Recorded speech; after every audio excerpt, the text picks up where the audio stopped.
बिस्मिल्लाहिर्रहमानिर्रहीम। इस वक्त हम मौजूद है जिना लॉन के अंदर, और जिना लॉन में अभी हमने देखा गुज़िश्ता दिनों जिना लॉन से थोड़ा ही आगे गुल प्लाजा और एक बहुत बड़ा सानेहा होता है, बहुत बड़ा सानेहा, एक ऐसा सानेहा जिसका हम यूँ कह लें कि गुल प्लाजा नहीं जला बल्कि पूरा कराची जला, और आज भी हर आंख अशबार है। आज भी लोग अपनी लाशों की बाकियात के लिए वो दर दर की ठोकरें खा रहे हैं। हुकूमती नुमाइंदे, उनकी तमाम तर इदारे बेबस हो चुके हैं। और इस वक्त हम मौजूद जिना लॉन में आज एक बहुत बड़ी यहाँ पर एक कामयाब किस्म की वर्कशॉप हुई है फायर एंड सेफ्टी के हवाले से, जिसका इनेकाद मरकज़ी मुस्लिम लीग शोबा खिदमत खल्क ने किया। इस वक्त मेरे साथ मौजूद है मोहतरम जनाब फैसल नदीम भाई, जो मरकज़ी मुस्लिम लीग सूबा सिंध के सदर है। फैसल भाई, आज हमने देखा एक बहुत बड़ी यहाँ पर आपने वर्कशॉप करवाई जिसमें ताजरान आए, आस पास के मोबाइल मार्केट्स के, कपड़ा मार्केट के तमाम तर वो दुकानदार और छोटे बड़े ताजिर तमाम यहाँ पे मौजूद थे। और ये वर्कशॉप करवाने का मकसद क्या था?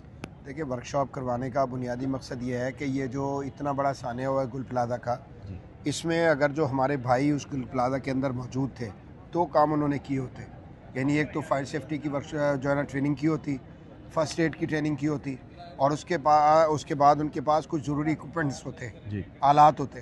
तो क्या ख्याल है आपका, हम इतने बहुत बड़े सानेहे से बच नहीं सकते थे? बिल्कुल। तो मैं ये कहता हूँ कि हुकूमती ज़िम्मेदारियाँ अपनी जगह पर है, इदारों की ज़िम्मेदारियाँ अपनी जगह पर है, तो लेकिन ये जो एक इनफरादी ज़िम्मेदारी हम सब की है, इसकी अदायगी के लिए ज़रूरी है कि कुछ चीज़ें हमें आनी चाहिए।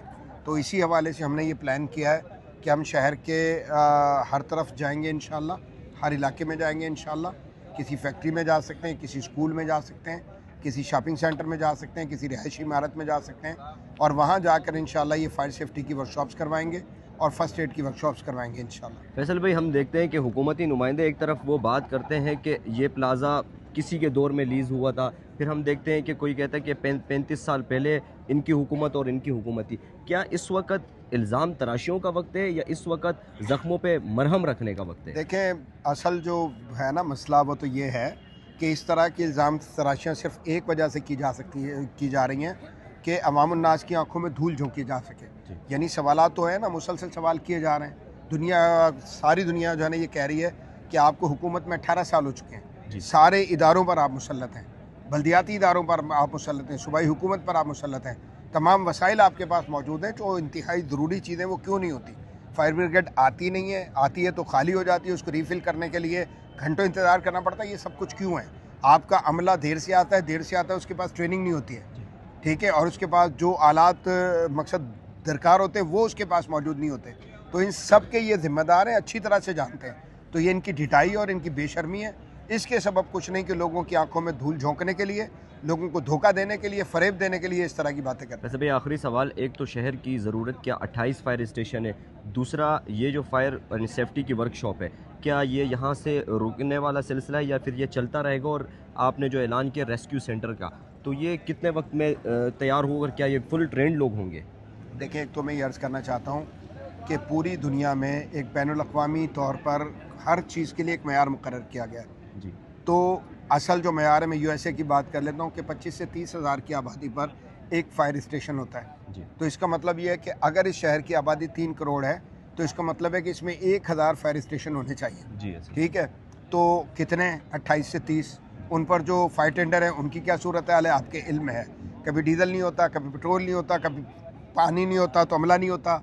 इस तरह की बहुत सारी सूरतें हैं कि यानी एक तो मिकदार के मुताबिक नहीं है और उसके बाद ज़रूरियात पूरी नहीं है। तो इन तमाम तर चीज़ों को पूरा किया जाना चाहिए। अगली जो बात आपने पूछी है कि ये जो हमारा सिलसिला शुरू हुआ है, तो इंशाअल्लाह अल्लाह की तौफीक से ये सिलसिला ख़त्म होने के लिए शुरू नहीं हुआ। हम इंशाअल्लाह इसको मुस्तकिल जारी रखेंगे। हमने इंशाअल्लाह ये प्रोग्राम बनाया, पहले से भी हमारे पास ट्रेंड लोग मौजूद हैं, और इंशाअल्लाह हम इस तरह के अफराद अपने पास से स्पेयर करके कि जिनको मास्टर ट्रेनिंग के तौर पर जो है मास्टर ट्रेनर के तौर पर तैयार किया जा सके, वो सिलसिला शुरू करने लगे।